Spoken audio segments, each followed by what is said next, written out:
Samajwadi party کے senior leader اور رکن پارلیمنٹ اعظم خان کی طبیعت لگاتار خراب چل رہی ہے۔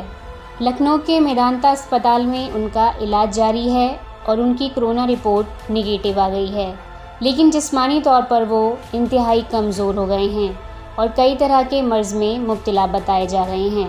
اعظم خان کی خراب حالت کے بارے میں آج ان کی بیوی تازین فاطمہ نے میڈیا کے سامنے تفصیل بتائی۔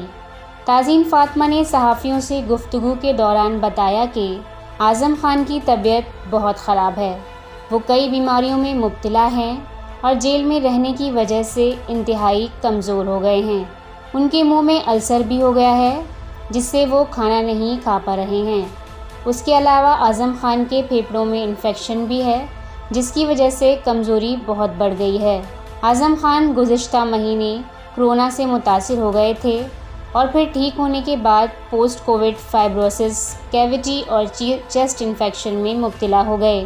2 مئی کو انتظامیہ نے بہتر علاج کے لیے اعظم خان کو لکھنؤ کے کنگ جارج میڈیکل کالج لے جانے کا مشورہ دیا، لیکن انہوں نے سیتاپور جیل سے باہر جانے سے انکار کر دیا تھا۔ طبیعت زیادہ خراب ہونے کے بعد 9 مئی کو وہ لکھنؤ جانے کے لیے رضامند ہو گئے تھے۔ بیورو رپورٹ، ملت ٹائمز۔